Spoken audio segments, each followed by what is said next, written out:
Esse é um momento tenso para toda a humanidade. A cruz do Senhor estava ali erguida. Deus estava sendo morto nas mãos de suas criaturas. Colocado entre criminosos, sendo contado como um dos piores da terra. Não bastando isso, um daqueles que estavam recebendo uma justa condenação insultava a Jesus, falando para ele: olha, você não salvou as outras pessoas, salva a si mesmo e salve a nós. Quando a Bíblia fala que isso era um insulto, porque na verdade Jesus nunca tirou ninguém da cruz. Na verdade, aquele preso não queria ver Jesus descendo dali e se salvando. Na verdade, ele estava simplesmente ridicularizando Jesus. Ele não cria em quem era Jesus. Para ele, Jesus era mais um louco com uma filosofia que não colou, não deu certo, não caiu nas graças da multidão. Algumas coisas nessa cena me chamam muita atenção. No momento em que Jesus vê todos ali diante dele, o ridicularizando, o insultando, o humilhando, Jesus roga ao Pai dizendo: Pai, perdoa-lhes, porque eles não sabem o que fazem. Na Bíblia você pode achar inúmeros atos de amor, mas eu ainda não achei tanto amor expresso em uma frase como essa.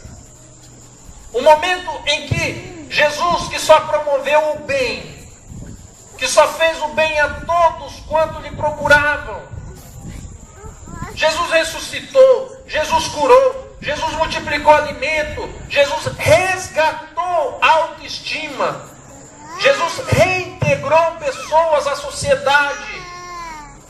Você não acha na Bíblia um relato de Jesus fazendo a maldade ou rejeitando fazer o bem a alguém.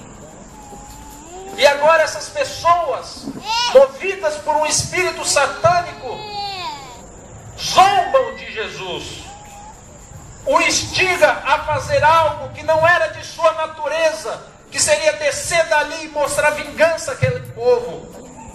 Pelo contrário, diante dos céus, diante dos anjos, diante de toda a humanidade, diante de Deus, Jesus clama que o Pai perdoe aquelas pessoas. Eu não consigo ver um ato de amor mais intenso do que esse. Amar os seus inimigos como Jesus estava amando ali. Eu fico me perguntando nos dias de hoje: será que existe pecado que Jesus não perdoa? Se ele foi capaz de clamar ao Pai que perdoasse aqueles que zombavam dele, que lhe cuspiam na face, que o insultavam, será que você cometeu pecado em sua vida que Deus seria incapaz de lhe perdoar? Será que existe algo que vai ser capaz de separar você de Deus? Você percebe que as pessoas estavam matando o Filho de Deus, e ele clamava ao Pai perdão por eles. Às vezes parece batida essa frase quando a gente diz Deus é amor. O amor já foi muito banalizado nos dias de hoje. Tudo é amor. Já parou para pensar nisso? Um jogador faz um gol e ergue a camisa, Jesus e Deus é amor, e todo mundo, oh, Deus é amor. Você vê um casal subindo em um púlpito de uma igreja, afirmando um compromisso eterno. Uma semana depois se separam e já estão se casando com outro, alegando que o amor acabou. Como que o amor se a Bíblia diz que Deus é amor, logo o amor é Deus. Só ama quem tem Deus. Sem Deus não existe amor. Você entende essa matemática? Quando a Bíblia diz que, olha, Deus é amor, significa que na sua essência transborda amor. Logo, não tem como você ter amor sem ter Deus. Para com a sua esposa, para com o seu esposo, seus filhos, seus vizinhos. Diga para mim uma pessoa que Jesus não amava. Afinal de contas, ele era o quê? Amor. Ele estava ali amando na cruz aqueles que não mereciam o seu amor. Agora, em meio a tudo isso, Jesus, que não se defendeu, pelo contrário, clamava ao Pai perdão por aquelas pessoas. Um dos criminosos, uma pessoa indigna para viver no meio da sociedade, ele ergue a voz diante de toda a humanidade e proclama: como você ousa insultar a Jesus dessa forma? Nós estamos pagando por um preço que nós merecemos. Cometemos crimes que por consequência nos levaram a estar aqui na cruz. Agora o Filho de Deus não fez nada. E mesmo você estando sobre a mesma condenação do Filho de Deus, você ainda não teme a Deus.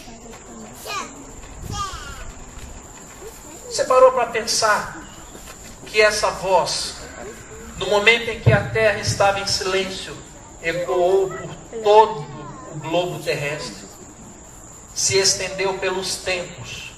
2000 anos depois, nós estamos aqui em silêncio ouvindo essa voz ecoar da boca de um bandido que, em meio à sua condenação, ainda defendia o nome do seu Senhor. E agora as suas últimas palavras são: Jesus, quando entrares no teu reino, lembra de mim. Quando entrares no teu reino, lembre de mim. As palavras de Jesus são: eu te digo com toda a verdade, que quando eu entrares no paraíso, tu estarás comigo. Você percebe mais um ato de amor de Jesus, estando pendurado na cruz, com a pior classe de pessoa que poderia existir naquele momento no planeta Terra, uma pessoa que estava recebendo a mesma condenação do Filho de Deus, Jesus demonstrando amor. Esse Cristo que morreu ali não é o Cristo que muitas pessoas seguem nos dias de hoje. Se você parar para pensar, existem vários Jesus espalhados pelo mundo. Existe aquele Jesus que as pessoas seguem, que é o Jesus que vai restaurar a nação de Israel e torná-la a nação mais forte do mundo novamente. Existem as pessoas que seguem a Jesus, esperando que Jesus faça milagres, cure a sua dor de cabeça, a dor nas pernas, o joelho que inchou. Existem pessoas que seguem a Jesus esperando que Ele multiplique os seus recursos, os seus alimentos, o seu pão, o seu peixe. Existem pessoas que seguem a Jesus porque quer ver Ele sentando o pé em quem está errado, quer ser dono de toda a autoridade. Naquele momento, estava erguido na cruz um Jesus que é amor. Um Jesus que cumpriu a palavra do Pai, que deu o seu Filho unigênito para todo aquele que nele crê não pereça, mas tenha vida eterna. Agora ali nós temos um Jesus na cruz que muitos não querem seguir. Um Jesus que ama os seus inimigos, que lhe dá a outra face.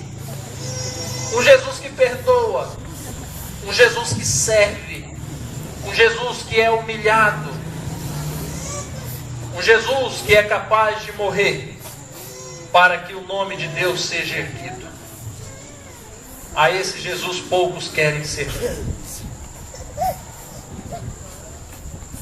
Não bastando isso, a Bíblia diz ainda nesses versos que nós lemos, que uma multidão estava ali para ver o circo pegar fogo. Não tem essa expressão? O pessoal quer ver o trem mal feito? Estava ali, toda aquela multidão. E agora, algo acontece ao meio-dia. Qual é o horário que o sol mais queima, que é mais quente? Meio-dia. Sabe o que é que a Bíblia diz? Que um dos maiores astros que Deus criou para iluminar e aquecer a terra, ele se apagou. Você entendeu? O que a Bíblia diz? O sol escureceu-se. Ah, Diego, isso quer dizer que ficou nublado. Não é isso que a Bíblia diz. A Bíblia diz que a maior fonte de luz que os seres humanos conhecem sumiu, apagou. Jesus havia dito, inclusive, em outro momento, que ele era a luz de Deus que estava entre os homens, mas haveria um momento em que essa luz não estaria mais entre os homens.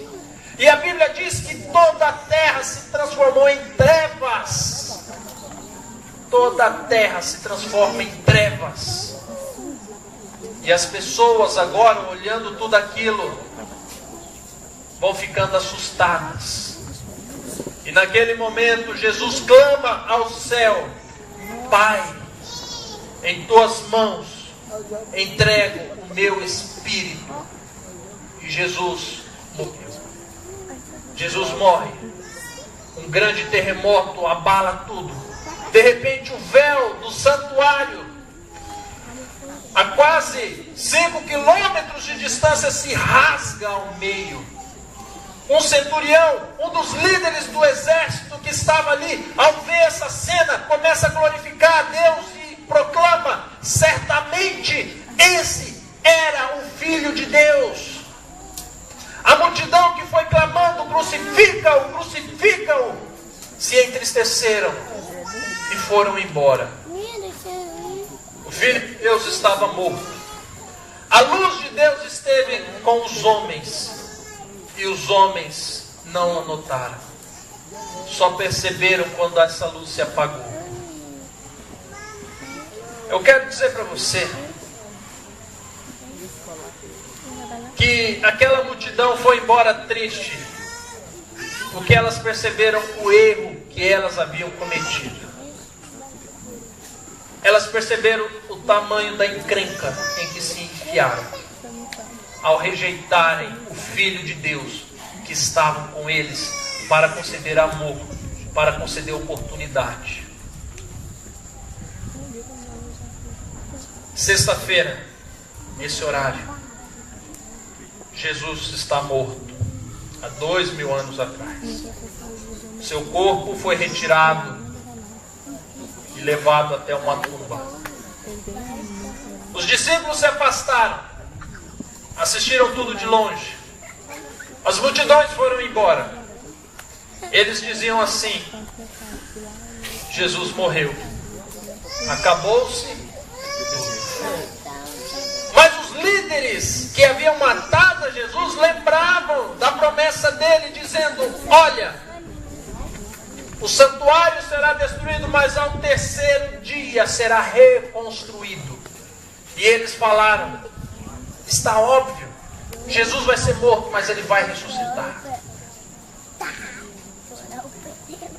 Mas quem deveria estar crendo em Jesus acreditava que Jesus estava morto. Quero dizer uma coisa para você. 2000 anos depois, tem muita gente que acha que Jesus ainda está morto.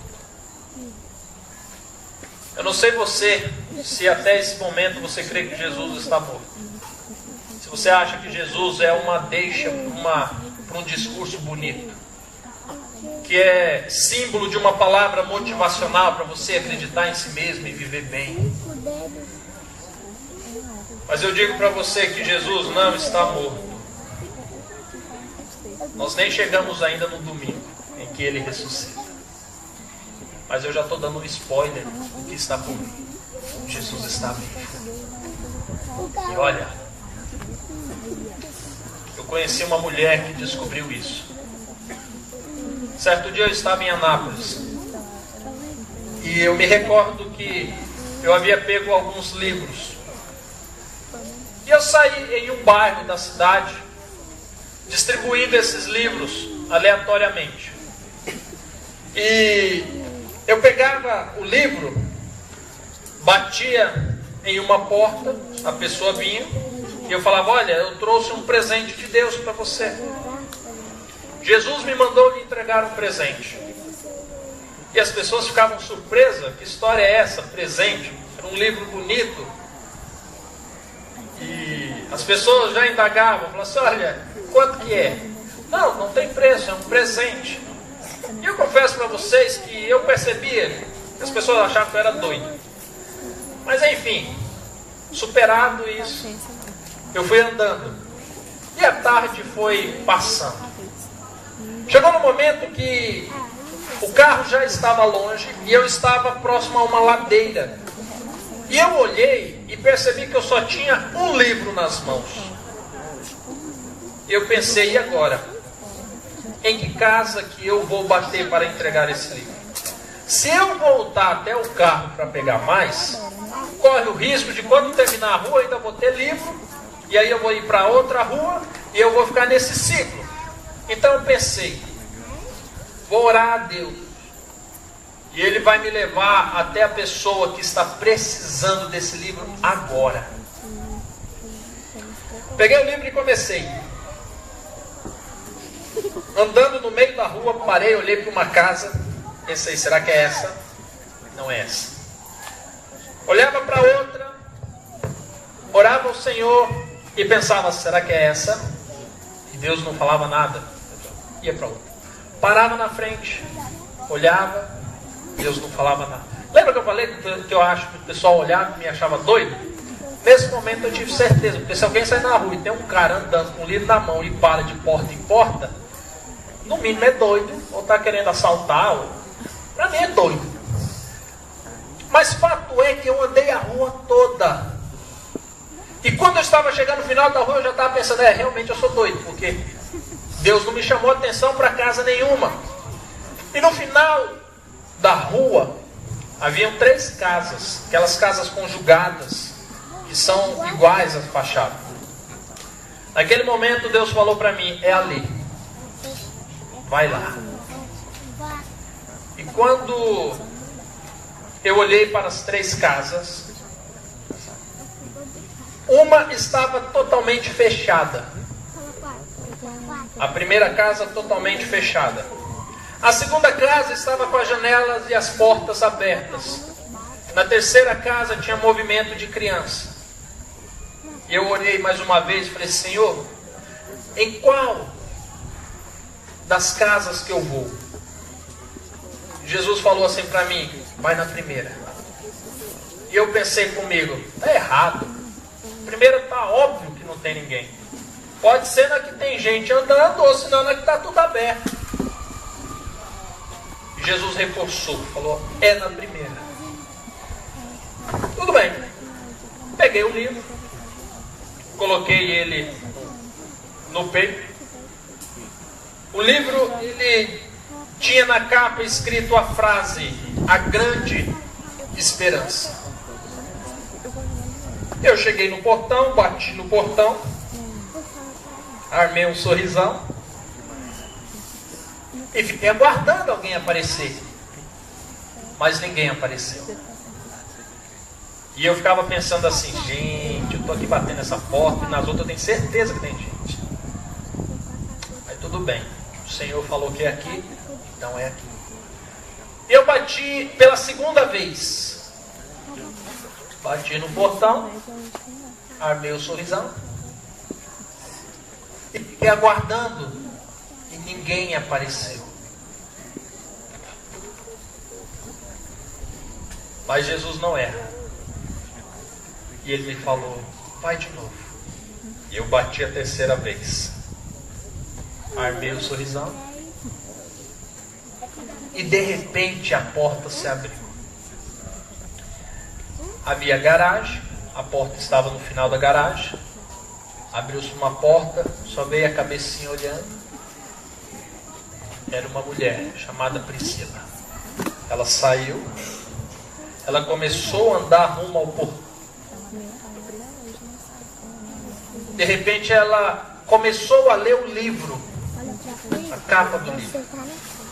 E quando ela leu a capa do livro, ela caiu de joelhos ao chão e começou a chorar. Eu que estava ali com o sorrisão, sumiu o sorriso.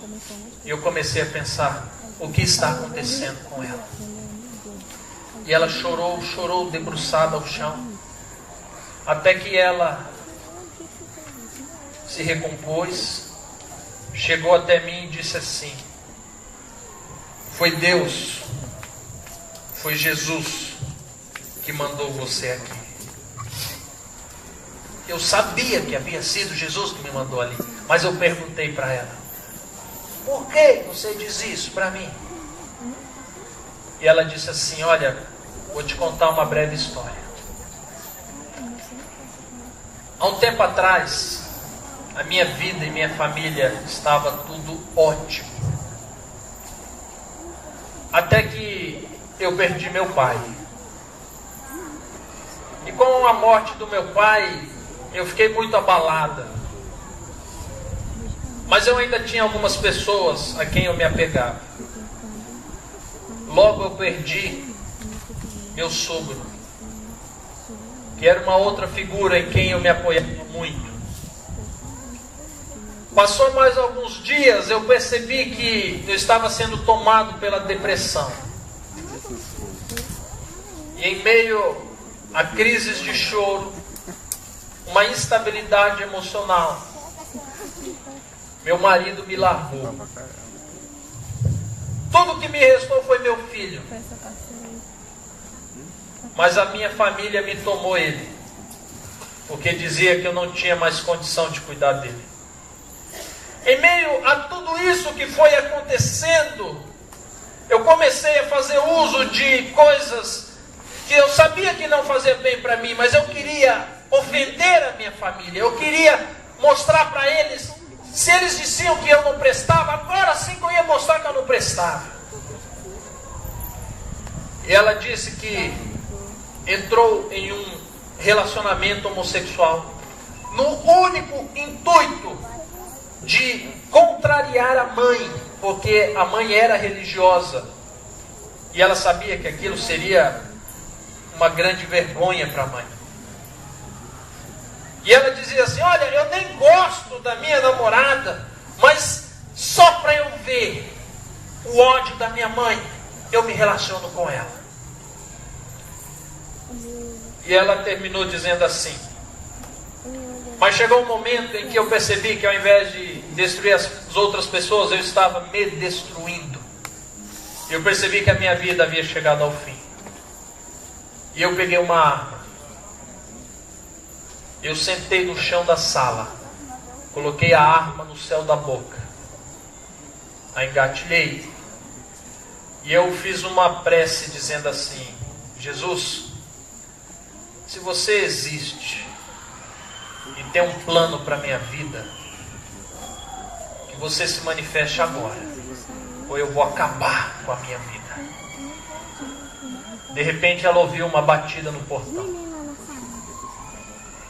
E aí ela voltou mais uma vez dizendo: Jesus, é a última chance. Se você existe e tem um plano para a minha vida, que você se manifeste, ou eu vou acabar com a minha vida. E ela ouviu uma segunda batida no portão. E ela disse: Jesus, a minha paciência acabou. Se você não se demonstrar agora que você existe e que tem um plano para a minha vida, eu vou acabar com ela. E ela ouviu a terceira batida no portão. E naquele momento ela me disse: eu só vou ver quem está me atrapalhando. e volto. Quando ela saiu e ela leu que existe uma grande esperança, ela compreendeu que era Jesus que estava se comunicando com ela. Ela teve a oportunidade de descobrir que Jesus está vivo e que Ele escuta as orações e que Ele cuida de nós. Diego, mas a vida dela estava toda desgraçada. Como Jesus cuida de nós? Sim, porque nós tomamos decisões erradas. Nós não escutamos Jesus quando vamos plantar alguma coisa, mas quando a colheita é ruim, aí nós lembramos de culpá-lo. Você percebe que os nossos problemas não é culpa de Jesus? Mesmo você sendo merecedor de todos os problemas que passa, assim como aquele ladrão que estava ao lado de Jesus, Jesus te perdoa e Ele te convida a uma nova vida.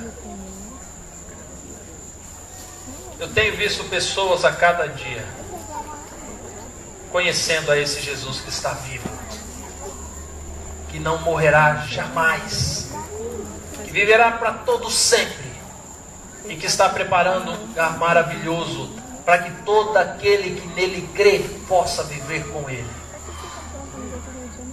Nós vamos ter uma canção agora, mas eu quero dizer a você que se algum dia você zombou de Jesus, que se algum dia você duvidou da existência dele, se algum dia você esteve sendo contado como um daqueles que olhava para a cruz e o ridicularizava, que você possa pedir perdão a Deus. Jesus não é um coelho que nessa data apresentei as pessoas com ovo de Páscoa. Jesus é o Filho de Deus, que pegou a sua culpa, colocou em seus ombros e pagou o preço que eu e você deveria pagar. Jesus é o Deus que trouxe de volta para si aquele que um dia fugiu da presença dele. Jesus é a manifestação de amor que transforma criminosos em embaixadores do reino dos céus. Use esse momento agora e fale com Deus. Se um dia você esteve entre essa multidão que zombava, que desprezava, que humilhava o nome de Cristo, peça perdão a Ele. E eu tenho certeza que a promessa que Jesus fez há 2000 anos atrás, clamando ao Pai que perdoa porque eles não sabiam o que faziam, irá se estender, irá se renovar nessa noite também.